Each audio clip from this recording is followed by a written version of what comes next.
کے بچے پیدا ہوتے ہی آپ کے نبی سے محبت کرنے لگے ایسا ضروری نہیں.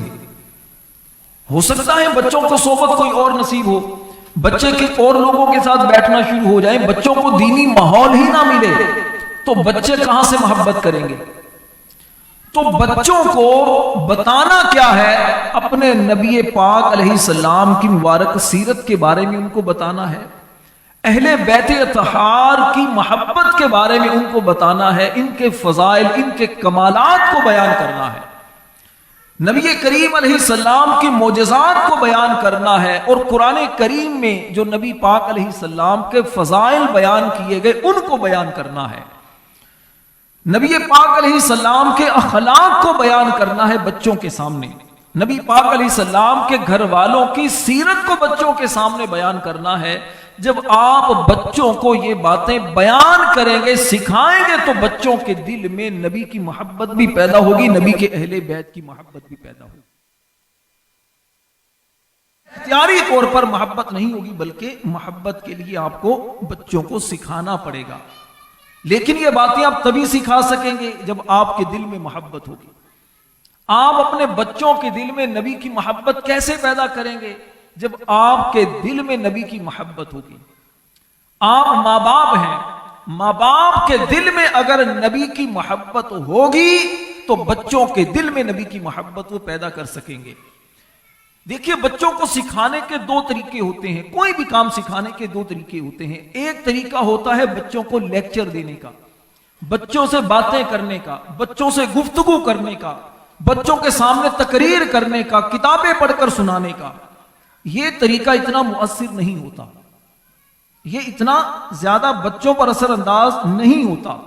بچوں پر جو طریقہ اثر انداز ہوتا ہے, چاہے وہ اسکول میں پڑھنے والے بچے ہوں, چاہے مدرسے میں پڑھنے والے ہوں, چاہے ہمارے بچے ہوں, وہ ایک ہی طریقہ ہے. وہ طریقہ ہے بچوں کو اپنے عمل کے ذریعے سکھانے کا. بچے اتنا سن کر نہیں سیکھتے جتنا دیکھ کر سیکھتے ہیں. اسکول کے اندر بھی وہ ٹیچر زیادہ کامیاب ہوتا ہے, زیادہ بچوں کو اچھے انداز سے سکھا سکتا ہے کہ جو بچوں کو دکھاتا ہے. فزیکلی طور پر بچوں کے سامنے ایسی چیزیں رکھتا ہے کہ جو بچے دیکھ کر سمجھ لیتے ہیں. ہمیشہ سنی ہوئی باتیں بندہ بھول سکتا ہے, دیکھی ہوئی باتیں جلدی نہیں بھولتا. آپ روڈ پر سفر کریں, روڈ پر سفر کے دوران کتنے سائن بورڈ آتے ہیں, آپ کتنے سائن بورڈ پڑھتے ہیں, آپ کو یاد نہیں رہتے. لیکن کوئی حادثہ ہوا ہو, کوئی انوکھی چیز آپ نے روڈ پر دیکھی ہو, وہ چیز آپ کے ذہن میں نقش ہو جاتی ہے. آپ 50 سال کے بعد بھی کبھی بات کرتے ہیں تو آپ کو چیز یاد رہتی ہے, آپ بیان کرتے ہیں فلاں وقت میں میں نے یہ چیز دیکھی تھی. دیکھی ہوئی بات یاد رہتی ہے, سنی ہوئی باتیں بندہ بھول جاتا ہے. تو مطلب یہ ہوا کہ آپ بچوں کو اپنے عمل سے سکھائیں گے. آپ عشق رسول میں روئیں گے تو بچوں کے دل میں عشق رسول میں رونا نصیب ہوگا, رونے کی عظمت پیدا ہوگی, انہیں رونے کا پتہ چلے گا. آپ نعتیں سن کر آپ پر کیفیت طاری ہوگی تو بچوں پر بھی وہ کیفیت طاری ہوگی. آپ قرآن کھول کر پڑھیں گے, بچوں کے دل میں قرآن کی محبت پیدا ہوگی. آپ بچوں کے سامنے تسبیح پر درود پڑھیں گے, بچے آپ کے درود سے محبت کرنے والے بنیں گے. آپ داڑھی رکھیں گے, بچوں کے دل میں داڑھی کی محبت پیدا ہوگی. آپ اپنے ماں باپ کا ادب احترام کریں گے, آپ کے بچے بھی اپنے ماں باپ کا ادب اور احترام کریں گے. آپ بچوں کے سامنے سلام کریں گے, جواب دیں گے, سچ بولیں گے, حلال کھائیں گے, حلال کھلائیں گے. آپ اچھے اخلاق کا مظاہرہ کریں گے, آپ کے بچے آپ کو دیکھ کر ان باتوں کو اختیار کریں گے. تو یہ جو بچوں کو سکھانا ہے, اس سکھانے کے لیے خود سیکھنا ضروری ہے, خود ہمیں ان باتوں پر عمل کرنا ضروری ہے. تو نبی پاک علیہ السلام کی محبت بچوں کو سکھائیں یا بچوں کے دل میں اہل بیت کی محبت سکھائیں, اس کے لیے ضروری ہے کہ آپ کے دل میں محبت پیدا ہو. آپ کے دل میں محبت ہونی چاہیے نبی پاک علیہ السلام کی. نبی پاک علیہ السلام کی محبت آپ کے دل میں کتنی ہونی چاہیے؟ صحیح بخاری شریف کی حدیث پاک ہے, سرور عالم صلی اللہ علیہ وسلم نے فرمایا, لا یؤمن احدکم حتی, فرمایا تم میں سے کوئی بندہ اس وقت تک مومن نہیں ہو سکتا کامل ایمان والا نہیں ہو سکتا حتی اکون احب الیہ من والدہ وولدہ والناس اجمعین، یہاں تک کہ میں اس کے نزدیک اس کی اولاد سے، اس کے ماں باپ سے اور دنیا کے ہر بندے سے زیادہ محبوب نہ ہو جاؤں۔ ماں باپ سے زیادہ محبت نبی پاک علیہ السلام کی دل میں ہونا ضروری ہے، اولاد سے زیادہ محبت نبی پاک علیہ السلام کے دل میں ہونا ضروری ہے۔ سب دنیا والوں سے زیادہ نبی پاک کی محبت جب آپ کے دل میں ہوگی تو آپ دوسری چیزوں کو سائڈ پر رکھیں گے، پہلے نبی پاک علیہ السلام کی محبت میں پہلے کام کریں گے۔ اسی تناظر کے اندر یہ محفل نعت کا سلسلہ بھی ہوتا ہے، میلاد کا پروگرام بھی ہوتا ہے، ختم قادریہ کا پروگرام بھی، اس طرح اور جو بھی آپ پروگرام دین کے نام پر کرتے ہیں، مذہب کے نام پر کرتے ہیں، یہ کیوں کرتے ہیں؟ ہر بندہ اپنے آپ سے پوچھے۔ یہ پروگرام کر سے پوچھ لیں کہ کیا آپ کا یہ عمل دنیا کو دکھانے کے لیے تو نہیں؟ آپ کا یہ عمل لوگوں میں واہ واہ کروانے کے لیے تو نہیں؟ تعریفیں کروانے کے لیے تو نہیں؟ آپ نے زیادہ لنگر کا انتظام کیا، لوگوں کو پتا چلے جناب بڑا سخی آدمی ہے۔ آپ نے مشہور لوگوں کو اس لیے بلایا، لوگوں میں کہہ سکے، خاندان والوں کو کہہ سکے، بڑے بڑے نعت خواں بلائے تھے حضرت نے جناب، بڑے بڑے علماء بلائے تھے، تو کیا لوگوں کو دکھانے کے لیے کیا تھا؟ تو آپ کا یہ عمل جھوٹا ہے کہ میں نے نبی پاک کی محبت کے لیے کیا تھا، یہ تو منافقت ہے۔ دل کے اندر کچھ اور ہے، زبان پر کچھ اور ہے، لوگوں کے سامنے کچھ اور شو کر رہے ہیں، دل کے اندر چور کچھ اور ہے۔ تو یہ غور کر لیں، اتنا پیسہ بھی لگائیں، اتنا جناب خرچہ بھی کریں، ثواب کچھ بھی حاصل نہ ہو تو فائدہ کیا؟ بحیثیت مسلمان ہماری زندگی کا بنیادی مقصد رب کو راضی کرنا ہے۔ ہم جو بھی کام کریں، ہمارا مقصد کیا ہے؟ ہمارا اللہ ہمارے اس عمل سے راضی ہو۔ ہم بچوں کی تربیت کریں، ہم مسجد میں جائیں، ہم کاروبار کریں، ہم کمانے کے لیے بازار میں جائیں، آپ رشتہ داروں سے تعلق بنائیں، آپ بچوں کی شادی کریں یا بچوں کو اسکول میں پڑھائیں، جو بھی آپ کام کر رہے ہیں، مقصد کیا ہے؟ اس لیے کہ لوگوں میں میری واہ واہ ہو تو پھر آپ کا سارا عمل بیکار۔ ٹھیک ہے، دنیا آپ کو مل جائے گی، دنیا میں کچھ نام آپ کو مل جائے گا، دنیا میں تھوڑی واہ واہ ہو جائے گی، لیکن قیامت والے دن کوئی حصہ نہیں۔ قرآن پڑھ کر دیکھیں، قرآن میں اللہ رب العزت نے فرمایا کہ کچھ لوگ وہ ہیں جو دنیا چاہتے ہیں، دنیا کے عمل کے لیے عمل کر کے وہ دنیا چاہتے ہیں، فرمایا انہیں دنیا میں دے دیا جاتا ہے۔ کچھ لوگ وہ ہیں جو آخرت کو چاہتے ہیں، انہیں دنیا بھی ملتی ہے، آخرت بھی مل جاتی ہے۔ اس کو یوں سمجھیے کہ آپ گھر بناتے ہیں، گھر کے اندر آپ ایک روشن دان بناتے ہیں ہوا آنے کے لیے، کہ مجھے اس سے ہوا آئے، گھر تھوڑا سا ٹھنڈا ہو جائے، ہوادار ہو جائے، آپ کو ہوا آئے گی۔ اور آپ اس میں نیت یہ کر لیتے ہیں جناب ہوا آئے، ہوا نہیں، میں تو اذان کے لیے کھڑکی رکھتا ہوں، روشن دان بنایا تاکہ اذان کی آواز میرے گھر میں بھی آئے، تو ہوا تو آئے گی، لیکن ثواب آپ کو ملے گا۔ تو اسی طرح جو بھی ہم پروگرام کرتے ہیں یا اس طرح بچوں کی جو تربیت کرتے ہیں، اس میں بھی اس بات کو پیش نظر رکھنا یہ بڑا ضروری ہوتا ہے۔ تو میں عرض کر رہا تھا کہ اپنی اولاد کو نبی پاک علیہ السلام نے فرمایا اپنے نبی کی محبت سکھاؤ، اور نبی پاک کی محبت کیسی بچوں کے دل میں ہونی چاہیے، اس سے زیادہ آپ کو اپنے دل میں محبت کو پیدا کرنا ہوگا۔ جب آپ کے دل میں محبت ہوگی تو آپ اپنے بچوں میں محبت پیدا کر سکیں گے۔ بعض اوقات ہوتا کیا ہے، کئی لوگوں کو ہم دیکھتے ہیں کہ خود باشرہ ہوتے ہیں، داڑھی پوری ہوتی ہے، امامہ بھی ہوتا ہے، حلیہ بھی مذہبی ہوتا ہے، لیکن بچے ان کے ماڈرن ہوتے ہیں، بچوں میں وہ رنگ نہیں آتا جو باپ میں ہے۔ اس کی وجہ کیا ہے؟ اس کی دو وجہ ہو سکتی ہیں۔ ایک وجہ تو یہ ہوتی ہے، اور جو زیادہ بڑی وجہ ہے میں سمجھتا ہوں بڑی وجہ وہ یہ ہوتی ہے کہ باپ کا جو عمل ہے یہ صرف دکھلاوے کا ہے، اس کے اندر یہ چیز نہیں ہوتی، اس کے دل میں ایسا نہیں ہوتا۔ اس کا جو امامہ ہے، اس کی جو دستار ہے، اس کا جو جبہ ہے، جو داڑھی ہے، یہ سارا اس لیے ہوتا ہے لوگوں کو پتا چلے جناب مذہبی آدمی ہوں، لیکن خلوت کے اندر، تنہائی کے اندر گناہوں بھرے ماحول اس کا ہوتا ہے، اس کے دل کے اندر اللہ رسول کی ایسی محبت نہیں ہوتی. اگر کوئی دیکھ نہ رہا ہو تو نمازیں بھی یہ قضا کر رہا ہوتا ہے, یہ جناب سنتوں کو پامال بھی کر رہا ہوتا ہے, یہ نامحرم عورتوں کے درمیان بھی جناب صوفی صاحب مرجائے خلائق بنے ہوتے ہیں. تو اس سے پتا چلتا ہے جناب اس کا یہ صرف دکھلاوا ہے, اندر کچھ نہیں ہے. جب اندر کچھ نہیں تو اولاد بھی چاہے بے پردگی کرے, اولاد چاہے نماز پڑھے نہ پڑھے, اولاد سامنے فلمیں دیکھے, گانے باجے سنے, حضرت کو کوئی ٹینشن نہیں.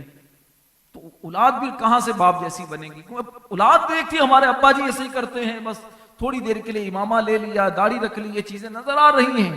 تو اولاد کہاں ہے؟ صرف باپ کے لیکچر سے تھوڑی کچھ کرنے والی ہے. اور دوسری وجہ یہ ہوتی ہے کہ باپ کوشش تو کرتا ہے, اپنے بچوں کو نماز کی تلقین بھی کرتا ہے, گناہوں سے بچانے کی کوشش بھی کرتا ہے, باپ اپنی پوری کوشش کرتا ہے, لیکن اس کے باوجود اولاد نہیں آتی. تو اب یہ بندہ قیامت والے دن جواب دہ نہیں ہوگا.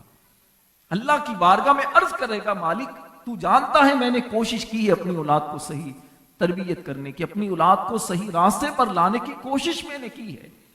اللہ کریم نے قرآن مجید میں ارشاد فرمایا, یا ایھا الذین آمنوا قوا انفسکم واہلیکم نارا, اے ایمان والو اپنی اولاد کو اور اپنے آپ کو جہنم کی اس آگ سے بچاؤ جس کا ایندھن آدمی اور پتھر ہے. اس آگ سے اپنے آپ کو بھی بچاؤ, اپنی اولاد کو بھی بچاؤ. خود اپنے آپ کو بھی بچانا ہے کہ ہم ایسے کام نہ کریں, گناہ نہ کریں, رب کی نافرمانی والے کام نہ کریں جس سے جہنم میں جا پڑیں. اور اپنی اولاد کو بھی بچانا ہے, اپنی اولاد کو بھی بچانا ہے. تیسرے نمبر پر ایسے افراد بھی ہوتے ہیں, ایسے ماں باپ بھی ہوتے ہیں جو خود تو نمازیں بھی پڑھتے ہیں, روزے بھی رکھتے ہیں, قرآن بھی پڑھتے ہیں, فلموں ڈراموں سے بچتے ہیں, گناہوں سے بچتے ہیں, لیکن اس بات کی پرواہ نہیں کرتے ہماری اولاد کیا کر رہی ہے. عجیب ذہن ہوتا ہے, میں بچوں پر یہ سختی نہیں کروں گا, ٹھیک ہے بچے جس طرف جانا چاہیں, یہ بھی بچوں کے سامنے, یہ بھی بچوں کے سامنے. تو قیامت والے دن میرے پیارے بھائیوں پوچھا جائے گا, ماں باپ سے پوچھا جائے گا, ماں سے بھی پوچھا جائے گا, باپ سے بھی پوچھا جائے گا, ماں سے پوچھا جائے گا تو نے اپنی بچی کی تربیت کیسے کی, اپنے بچے کو کیا گود میں سکھایا. تو مسلمان ماں ہے, تو مسلمان کی بیٹی ہے, تو نے اپنی بچی کے ذہن میں کیا پردے کی اہمیت کو ڈالا, کیا اپنی بچی کے ذہن میں خاتون جنت کی محبت کو ڈالا, کیا پردہ دار بیویوں کے بارے میں اپنی اولاد کو سکھایا, کیا اپنی بچی کو شرم و حیا کا درس دیا؟ نہیں دیا تو پھر تیری بھی قیامت والے دن پوچھ گچھ ہوگی. اس بات سے بیوی نہیں چھوٹے گی, میں کیا کرتی, میرے شوہر نے سختی نہیں کی, تیری بھی ذمہ داری ہے. اے میری ماں, اے بہن, تیری بھی ذمہ داری ہے. تیری گود میں ایک عرصہ تک بچی رہی ہے, بچہ رہا ہے, تو نے بچپن کے اندر کیا بچے کے ذہن میں ڈالا ہے. بچہ فطری تو لوریاں اس طرح کی سنائے کہ جس میں نبی پاک کی محبت ہو, اہل بیت کی محبت ہو, قرآن پڑھنے والی ماں ہو, تو بچے کے دل و دماغ میں یہ بات راسخ ہو جاتی ہے. بچپن کے اندر ہی بچے کے دل میں اللہ رسول کی محبت پیدا ہوتی ہے. ماں شرم و حیا والی ہو, دوپٹہ لے کر رکھنے والی ہو, نامحرم مردوں کے سامنے نہ جانے والی ہو, قرآن پڑھنے والی ہو, تو بچیاں بھی ماں کی تربیت کا شاہکار بنتی ہیں. ماں کو سکھانا نہیں پڑتا, ماں کے عمل کو دیکھ کر بچیاں اس طرف ہو جاتی ہیں. اور اگر ماں ہی فلمیں دیکھنے والی ہو, ماں ہی موبائل پر گیمیں کھیلنے والی ہو, ماں ہی موبائل پر گانے سننے والی ہو, تو بچوں کو سکھانے کی ضرورت نہیں, بچے تو پہلے یہ کام کریں گے. اگر ماں اپنی بچیوں کو دیکھے کہ میری بچیوں کے کپڑے کیسے ہیں, بچوں کو کپڑے لباس کون لے کر دیتا ہے؟ ماں باپ لے کر دیتے ہیں. اور باپ سے زیادہ کردار اس میں ماں کا ہوتا ہے. ماں کی فرمائش ہوتی ہے کہ میری بچی ایسا سوٹ پہنے گی جس کی آستینیں بھی کھلی ہوں, جس کے کپڑے بھی بالکل ایسے ہوں کہ جو دیکھنے والوں کو اچھا تاثر نہ دے. تو آج کل یہ جو فحاشی, عریانی, غلط کاری, بدکاریاں جو عام ہو رہی ہیں, اس میں بڑا کردار ہماری ان ماؤں بہنوں کا ہے جو اپنے بچیوں کے لباس پر نظر نہیں کرتے. جتنی بچی ہے آپ کے لیے بچی ہے, بیٹی آپ کے لیے ہے, آپ بیٹی کی نظر سے اپنی بچی کو دیکھتے ہیں، لیکن دوسرا شیطان آپ کی بچی کو بیٹی کی نظر سے نہیں دیکھتا۔ ہم پتہ نہیں کیوں اس کو بھول جاتے ہیں۔ ہم کہتے ہیں میں بیٹی کی نظر سے دیکھتا ہوں، تو جناب آپ اس لیے بیٹی کی نظر سے دیکھتے ہیں کہ آپ کی اولاد ہے۔ آپ کے جو رشتہ دار ہیں، آپ کے جو محلے والے ہیں، بازاروں میں شیطان قسم کے جو لوگ ہیں جن کی غیر شرم و حیا کا جنازہ نکل چکا ہوتا ہے، وہ تو 5 سال کی بچی کو بھی جانور کی نظر سے دیکھتے ہیں۔ آپ کیوں ایسا موقع فراہم کرتے ہیں دوسروں کے لیے کہ وہ آپ کی بچیوں کو گندی نظر سے دیکھیں؟ اور پھر آج کل کے جو حالات و واقعات ہمارے سامنے ہیں، کتنے ایسے کیسز ہو رہے ہیں، اس میں بڑا کردار ان ماؤں کا، باپ کا ہوتا ہے جو اپنے بچوں کی تربیت صحیح نہیں کرتے اور ایسے لوگوں کے حوالے کر دیتے ہیں جو شیطان صفت لوگ ہوتے ہیں۔ اب ضروری نہیں کہ یہ بالکل غیر لوگوں میں ہو، ہمارے اپنے رشتہ داروں کے اندر بھی ایسے افراد ہوتے ہیں۔ بہرحال میں عرض کر رہا تھا کہ اپنے بچوں کو ہم نے سکھانا کیا ہے؟ اپنے نبی کی محبت سکھانی، اور نبی کی محبت جب آپ سکھائیں گے تو ساتھ میں آپ کو نبی پاک کی شرم و حیا بھی بتانا ہوگی۔ میرے اور آپ کے نبی صلی اللہ علیہ وسلم کی شرم و حیا کیسی تھی؟ روایت میں آیا کہ جس طرح کنواری لڑکیاں شرم و حیا والی ہوتی ہیں، نبی پاک اس سے زیادہ شرم و حیا والے تھے۔ یہ کنواری لڑکیاں اس دور کی ہوں گی، آج کل کی تو کنواری لڑکیوں میں جو ہمیں حیا یا شرم الا ماشاء اللہ، تو نبی پاک علیہ السلام کی ایسی شرم و حیا تھی۔ اللہ اکبر۔ سید عالم صلی اللہ علیہ وسلم کے پھر گھرانے کی اگر بات کریں، ازواج مطہرات، پاک دامن بیویاں، نبی پاک علیہ السلام کی اہل بیت میں سے آپ کی صاحبزادیاں ہیں، پھر آپ کی نواسیاں ہیں، یہ پورا ایک تسلسل کے ساتھ اہل بیت کے پاکیزہ گھرانے کی جو خواتین ہیں، ان کی شرم و حیا یہ ایک ایسی ہمارے لیے مشعل راہ ہے، ہماری ماؤں کے لیے، بہنوں کے لیے، بیٹیوں کے لیے۔ اب یہ کیسے بچیوں میں یہ چیز پیدا ہوگی؟ جب ماں پڑھے گی ان کے بارے میں۔ فیضان امہات المؤمنین بڑی پیاری کتاب ہے، مکتبۃ المدینہ نے شائع کی ہے، پڑھیں، اس میں امہات المؤمنین کی سیرت کے بارے میں بیان ہے، عورتوں کے بارے میں، پردے کے بارے میں، گھریلو معاملات کے بارے میں پڑھنا چاہیں، امیر اہل سنت کی بڑی پیاری کتاب ہے، پردے کے بارے میں سوال جواب، یہ گھر میں رکھیں۔ عورتوں کے خصوصی جو مسائل ہیں، خاص جو عورتوں کے مسائل ہیں، وضو، غسل، اس طرح اور جو خصوصی عورتوں کے مسائل ہیں، ان کے بارے میں جاننے کے لیے امیر اہل سنت کی بڑی پیاری کتاب ہے اسلامی بہنوں کی نماز کا طریقہ، گھر میں رکھیں اس کتاب کو۔ گھر میں خواتین کچھ وظائف کرنا چاہتی ہیں، پڑھنا چاہتی ہیں، بیماری کے لیے، پریشانی کے لیے، اولاد کے لیے اور اس طرح کی ٹینشنوں کے لیے کتنے سارے جو وظائف ہیں، روحانی علاج ہیں، بڑی پیاری کتاب ہے امیر اہل سنت کی مدنی 5 سورہ، گھر میں رکھیں۔ یہ گھر میں رکھنے والی کتاب ہے۔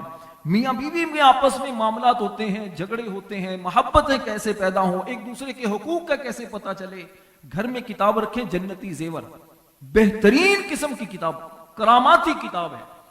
آپ اپنی بیوی کو صرف یہ کتاب پڑھوا دیں، پھر دیکھیے گا اس کے نظارے کیسے ملتے ہیں آپ کو۔ بچوں کی تربیت کرنا چاہتے ہیں، بچوں کی تربیت کیسے کریں، بچوں کو سکھائیں کیا، بچوں کی شروع کے اندر تربیت کیسے کریں، جوانی میں کیا کریں، اس کے لیے بڑی خوبصورت کتاب مکتبۃ المدینہ کی تربیت اولاد رکھیں، گھر میں پڑھائیں بچوں کو۔ بچوں کے دل میں اللہ رسول کی محبت پیدا کرنا چاہتے ہیں، بچوں کے دل میں آپ اپنے نبی پاک علیہ السلام کی سیرت کو پیدا کرنا چاہتے ہیں، گھر میں رکھیں کتاب سیرت مصطفیٰ اور سیرت رسول عربی، خود پڑھیں، بچوں کو پڑھائیں۔ نبی کریم علیہ السلام کے پیارے پیارے واقعات جو بچپن میں آپ کے واقعات ہیں، وہ بچوں کو سکھانا چاہتے ہیں، رکھیں گھر میں رسالہ نور کا کھلونا، نور کا کھلونا رکھیں، نبی پاک علیہ السلام کے بچپن کے اس میں واقعات اور بے شمار چیزیں ہیں۔ تو اس طرح کی جب کتابیں ہمارے گھروں میں ہوں گی، ہم خود اس کا مطالعہ کریں گے، بچے ہمارے پڑھیں گے، تو انشاءاللہ اس کی برکت سے بچوں کے دل میں اللہ رسول کی محبت بھی پیدا ہوگی اور ہمیں بھی پتا چلے گا ہم نے بچوں کی تربیت کیسے کرنی ہے۔ آپ کہتے ہیں جناب یہ تو پڑھنا ہو گیا، دکھائیں کیا؟ دکھانا چاہتے ہیں بچوں کو، دکھائیے کڈز مدنی چینل، بچوں کو، اپنے بچوں کو دکھائیے۔ شام کو، شام 4-5 بجے مدنی چینل کی ٹرانسمیشن شروع ہوتی ہے، کڈز مدنی چینل کی، اس میں اپنے بچوں کو سکھائیں۔ آپ قرآن سکھانا چاہتے ہیں بچوں کو، آئیں قرآن سیکھے پروگرام دکھائیں۔ نماز کی معلومات دینا چاہتے ہیں، آئیں پروگرام دکھائیں، آئیں نماز سیکھیں۔ آپ بچوں کو قرآن کے مضامین سکھانا چاہتے ہیں، قرآن میں اللہ نے کیا بیان کیا سادہ انداز میں، تو میرا پروگرام آتا ہے ہر منگل کو، بچے اور قرآن، یہ دکھائیں بچوں کو، قرآنی معلومات بچوں کو سیکھنے کو ملیں گی۔ آپ بچوں کو نعتوں کا جذبہ پیدا کرنا چاہتے ہیں، دکھائیے بچوں کو کڈز مدنی چینل کے پروگرام، اس میں بچوں کے جو کلام آتے ہیں، بچوں کے نیکی کی دعوت آتی ہے۔ آپ بچوں کو اینیمیٹڈ پروگرام کے ذریعے دکھانا چاہتے ہیں، کارٹون بچے نہیں چھوڑتے، آپ یہ اسلامی کارٹون دکھائیں، غلام رسول کے مدنی پھول دکھائیں، کنیز فاطمہ کے بارے میں بچوں کو بتائیں۔ یہ ایسی چیزیں ہیں جو آپ کے بچوں کو کارٹون کے انداز میں بچوں کے دل و دماغ میں آئیں گی۔ تو بچوں کے دل میں محبت پیدا کرنا پہلے کے دور میں آج بڑا آسان ہو چکا ہے۔ پہلے تو صرف ایک ہی طریقہ تھا کہ ماں باپ اپنا عمل بچوں کو دکھایا کرتے تھے۔ آج کیسے ماں باپ اپنا عمل دکھائیں؟ ماں باپ کو فرصت نہیں، باپ گھر میں آئے گا تو باپ کے ہاتھ میں موبائل ہے، باپ کو موبائل سے فرصت نہیں، ماں کو موبائل سے فرصت نہیں، کبھی گیمز کھیلنے میں لگے ہوں گے، کبھی چیٹنگ میں ہوں گے، کبھی فیس بک پر، کبھی یوٹیوب پر، کبھی ٹویٹر پر کچھ کرنے میں لگے ہوں گے، کبھی انسٹاگرام پر پوسٹیں ڈالنے میں لگے ہوں گے۔ ان کے پاس بچوں کے لیے ٹائم کہاں؟ جوانی میں آپ نے بچوں کو وقت نہیں دیا، جب آپ بوڑھے ہو گئے، آپ کی عمر بڑی ہو گئی، اب کہتے ہیں بچہ میرے قریب نہیں آتا۔ مولانا صاحب بچے نے گھر سے نکال دیا، تو جناب بچہ کیوں آپ کو رکھے گا؟ جس وقت آپ کو ضرورت تھی کہ آپ بچوں کو وقت دیں، جس وقت بیٹے بیٹی کو آپ کی ضرورت تھی، آپ نے اس وقت ان کو ٹائم نہیں دیا، تو یہ آپ کو کیوں ٹائم دیں گے؟ آپ کہتے ہیں جناب میں نے ٹائم نہیں دیا، کوئی بات نہیں، میں باپ ہوں، میں ماں ہوں، تو ٹھیک ہے، ان کو اب کیوں ضرورت پڑی؟ وہ بھی آپ کو بے سہارا کریں گے۔ جب ان کو سہارے کی ضرورت تھی، ان بچوں کو آپ کی شفقت کی، محبت کی ضرورت تھی، پریشانی میں آپ کی ڈھارس کی ضرورت تھی، ٹینشن میں آپ کے حوصلے کی ضرورت تھی، کنفیوژن میں آپ سے حل کی توقع تھی، وہ ٹینشن میں تھے، وہ بالغ ہو رہے تھے، وہ دوستوں کے ساتھ اپنے مسائل شیئر کر رہے تھے، اپنی پرابلمز اپنے دوستوں سے بیان کر رہے تھے، اس وقت انہیں ضرورت تھی کہ ان بچوں کو کہا جائے بیٹا میں تمہارا باپ ہوں۔ بیٹے سے دوستانہ رویہ باپ کا اگر ہوتا کہ بیٹا کیا پریشانی ہے، میں تمہارا باپ ہوں، مجھے بتاؤ، ماں اپنی بچی سے دوستانہ رویہ رکھے، محبت کرے، بیٹا کیا مسئلہ ہے، کیوں پریشان ہو؟ جب ایسی کلوزنگ ہوگی ماں باپ کی اپنے بچوں سے، تو بچے کھل کر آپ سے بات کر سکیں گے۔ جیسا ماں باپ اپنے بچوں کو سکھا سکتے ہیں، سمجھا سکتے ہیں، دنیا کا کوئی بندہ نہیں سکھا سکتا۔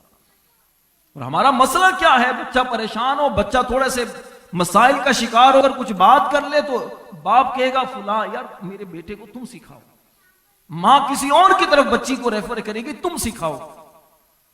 تو ذرا غور تو کریں، جو دوسرا آپ کے بچوں کو چیزیں سکھائے گا تو آپ کیا سمجھتے ہیں؟ کیا وہ بالکل شرم و حیا کے دائرے میں رہ کر سکھائے گا؟ نہیں، وہ اوپن کرے گا، کھل کر باتیں کرے گا، اور بچہ آپ کا شرم و حیا کی بجائے کسی اور ہی طرف جا پڑے گا۔ پھر جو باپ اپنے بیٹے کو سکھائے گا کیسی شرم و حیا کے دائرے میں سکھائے گا، ماں جیسی بچی کو سکھائے گی، ایسی دنیا کی کوئی عورت آپ کی بچی کو نہیں سکھا سکتی۔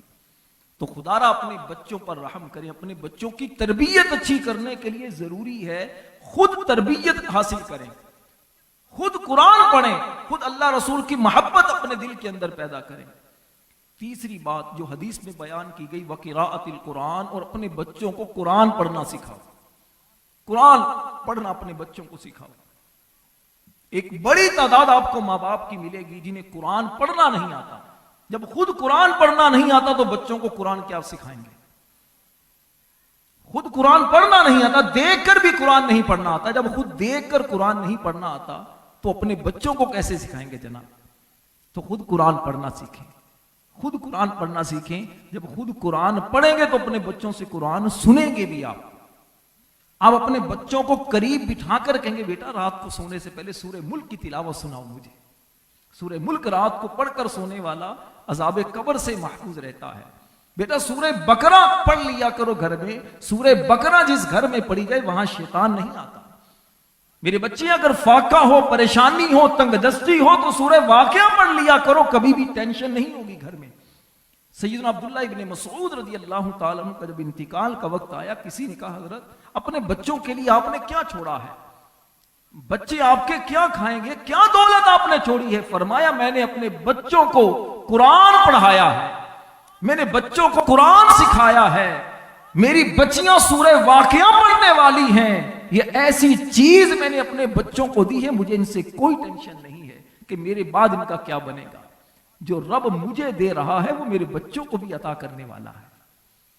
تو اس لیے اپنے بچوں کو قرآن پڑھنا سکھائیں، قرآن کی اہمیت بچوں کے دل میں پیدا کریں۔ افسوس ہمارے گھروں کے اندر ٹی وی روزانہ چلتا ہے، انٹرنیٹ پر فلمیں روزانہ دیکھی جاتی ہیں، موبائل کتنے گھنٹوں ہمارے گھر میں دیکھا جاتا ہے۔ اگر کوئی ایسی چیز جو گھر میں نہیں دیکھی جاتی، نہیں پڑھی جاتی، تو وہ صرف قرآن ہے۔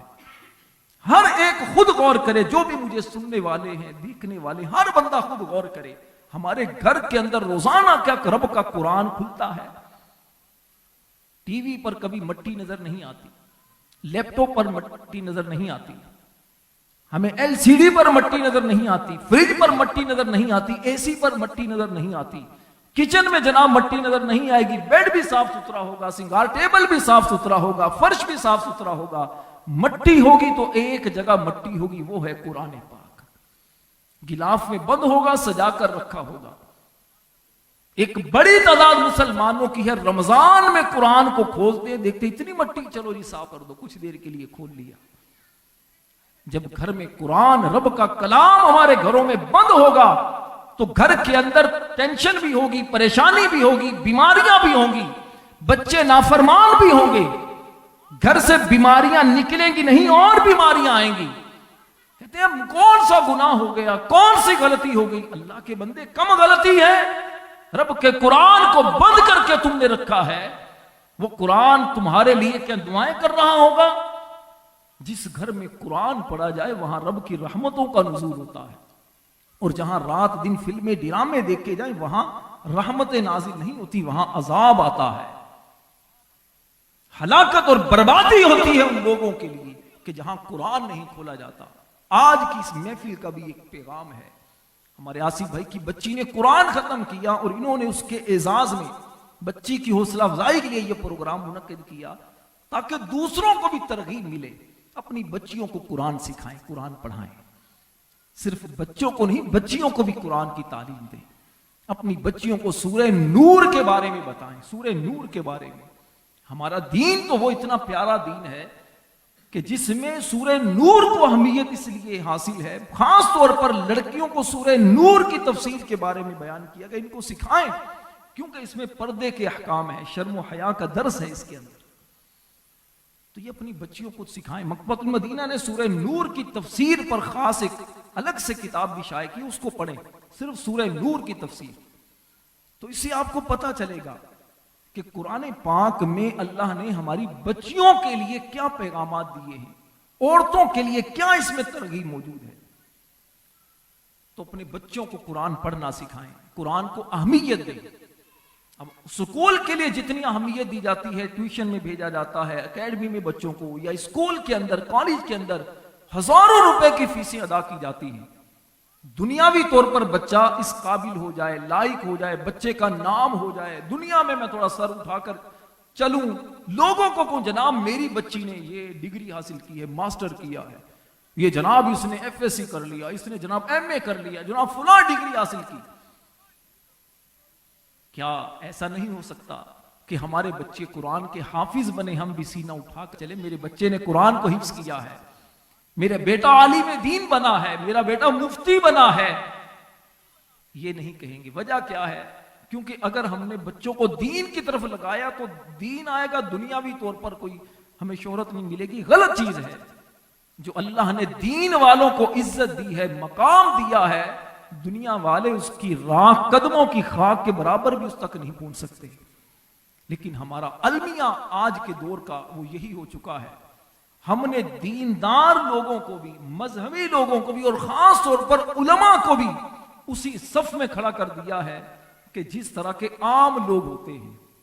معذرت کے ساتھ یہ چیزیں دیکھنے کو ملتی ہیں، علماء کو ہم ان لوگوں میں شمار کرنا شروع ہو گئے کہ جو ایک عام قسم کے لوگ تھے، نعت خواں ہے، اس کی شہرت تھوڑی زیادہ ہو گئی تو جناب یہ ہمارے لیے عالم اور مفتی سے بڑا اس کا مقام ہو گیا۔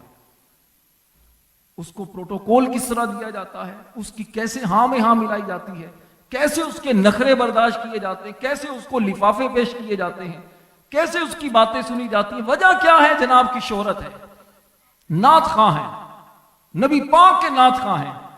حالانکہ نعت خوانی بڑی اچھی چیز ہے, یہ دلوں کے اندر محبت رسول کو پیدا کرتی ہے, لیکن کیا یہ عالم کے برابر ہو گیا؟ عالم کی تک قدموں کی خاک کے برابر بھی یہ نہیں ہے. عالم وہ ہے جو نبی پاک علیہ السلام کا وارث ہے. نبی پاک علیہ السلام نے فرمایا العلماء ورثۃ الانبیاء, علماء نبیوں کے وارث ہیں. عالم وہ ہوتا ہے جس کے چہرے کو دیکھنا عبادت ہے. عالم وہ ہوتا ہے جو قیامت والے دن کروڑوں لوگوں کو بخشوا کر جنت میں لے کر جائے گا, شفاعت کر کے جنت میں لے کر جائے گا. عالم کے بارے میں فرمایا علماء امتی کا انبیاء بنی اسرائیل, میری امت کے علماء بنی اسرائیل کے نبیوں کی طرح ہیں. یہ علماء کے فضائل ہیں. کیا نعت خوانوں کے بھی یہ فضائل ہیں؟ ہرگز نہیں.